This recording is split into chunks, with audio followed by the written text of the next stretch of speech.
welcome or welcome back po.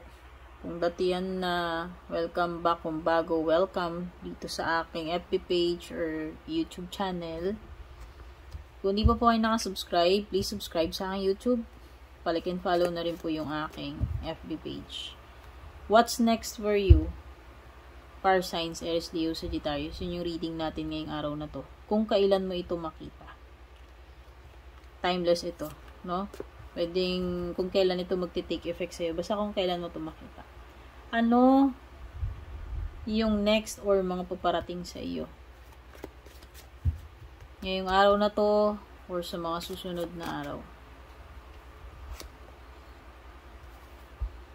May excitement paparating sa iyo, Aries, Leo, Sagittarius, no? Ewan ko, magiging very excited ka sa kung ano man itong gagawin mo or marireceive mo, mangyayari sa iyo. Meron ding happiness.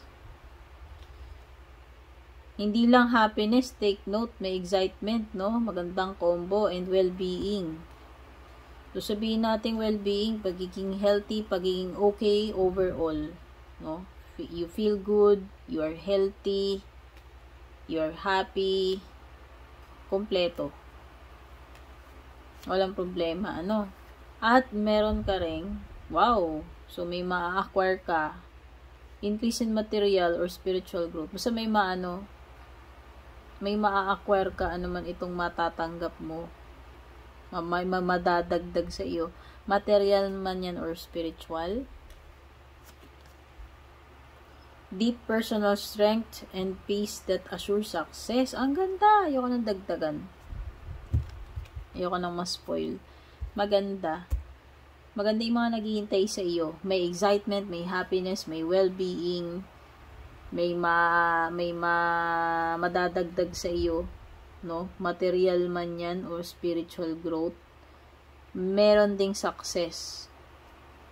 No, may success story na naman na mangyayari para sa iyo kung ano man ito achievement na to or magiging successful sa kung ano man yan. Okay? Fire signs, Aries, Leo, Sagittarius. Sana nagustuhan niyo. Don't forget to like and share.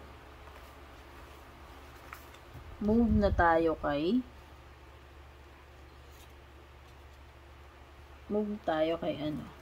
Taurus, Virgo, and Capricorn. Hello, Earth signs. Taurus, Virgo, Capricorn. Ano ba tong maaaring paparating sa iyo? Itong ngayong araw na to or sa mga susunod na araw kung kailan mo ito makita. What's next for you? Ano yung mga paparating sa iyo? 4 na cards. Nako, beware kasi may tinuturo yung finger. Usually, kung saan nakaturo yung finger, yun yung magiging problema mo. Pero parang meron siyang tinuturo, hindi ko lang alam. Wala namang kasing card sa itaas. Basta, maging ano ka na lang, parang warning na lang ito na pwedeng may paparating sa yung problema sa malapit na near future na yan eh. Ay, parang may kinalaman siya about family. Sa security ng family mo, Earth signs. Whether may kinalaman ito, hindi lang sa material na security, may kinalaman sa emotional security ng family mo or family member. Pwede yun yung magiging problem, no? Someone is trying to come between you. Wow, merong humadlang dito sa gusto mong mangyari, may pumipigil, may humaharang tao man yan o hindi. May istorbo, may epal, may sagabal. Okay, may sagabal doon sa gusto mong maging outcome, sa gusto mong mangyari. Uy, family. Uy, may kinalaman talaga sa family ito. Very very important. Family sorrow at saka emotional security ng family yung magiging problem mo dito. Okay, Earth signs. Sana hindi na lang matuloy yan. Pero at least nakita natin.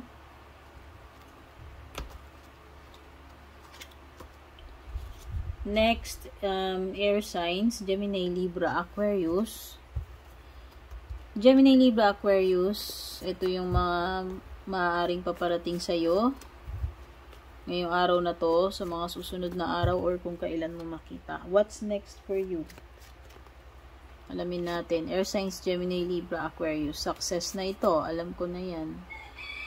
Yung tower dito maganda eh. Success siya. Kumpara dun sa tarot.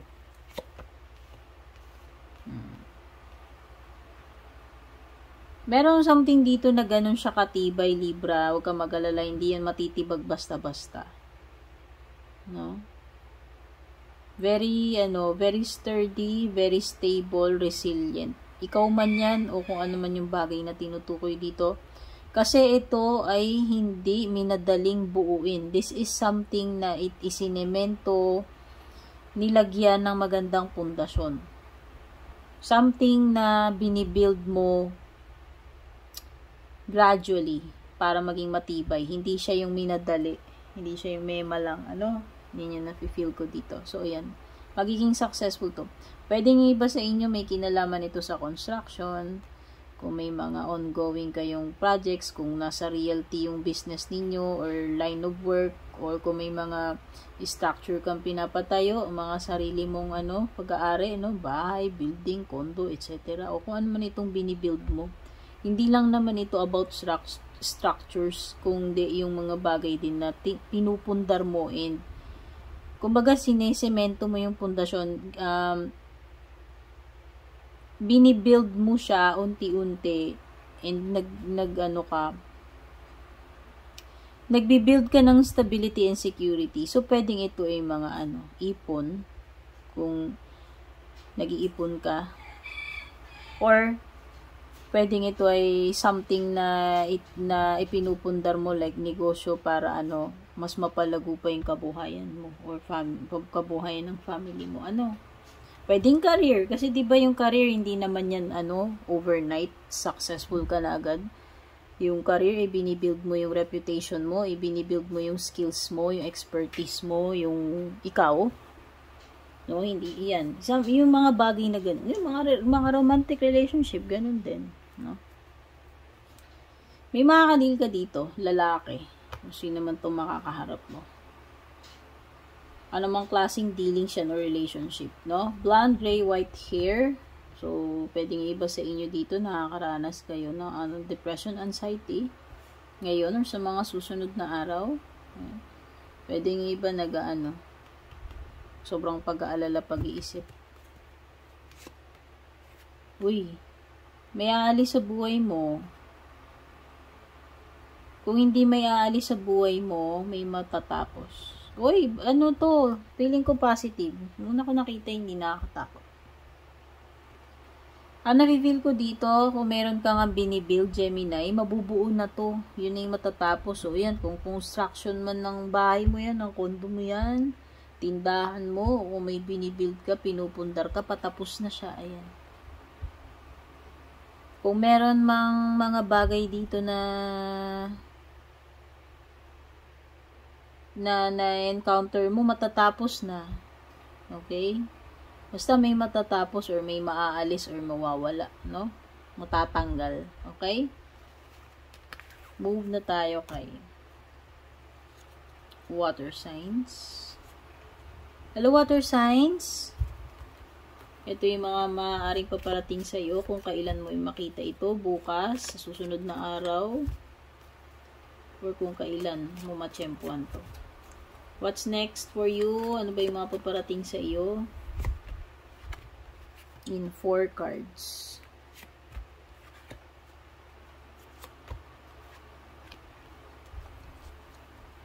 Naku, may mga kinalaman sa emotions.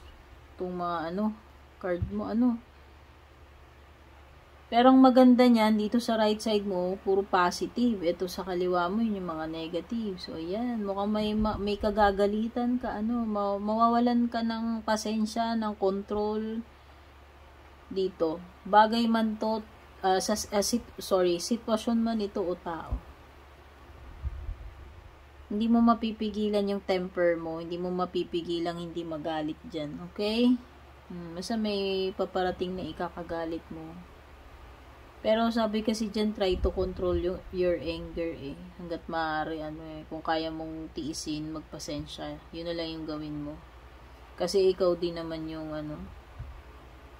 pwedeng ikaw din naman yung mapipiso or mapapahamak dyan sa kung pagbibigyan mo yung galit mo. Kung magpapadala ka sa galit mo, merong disappointment din. Unahin na natin yung mga bad news. So, bukod sa magagalit ka, hindi ka makakapagtiis ng emotion mo, meron ding disappointment dito. May kinalaman sa friend or lover. Mukhang bibigyan ka na naman ng bibiguin ka na naman, i-disappoint ka na naman yung person na yun, kaibigan mo man daw yan or jowa. Yun lang, lipat na tayo sa magaganda. May financial. Wow, financial gain. May matatanggap kang pera. May matatanggap kang pera dito. Kung nag-ipon ka, nagtabi-tabi ka, or parang pinaghirapan mo in the past, kung nag-abroad ka, nakaipon ka, ayan yun, no? Meron ka rin dito, wow, maraming material. So, very abundant. No? Kompleto. Masagana. Material. Mga pagkain. Ewan ko kung ano. Basta may abundance dito.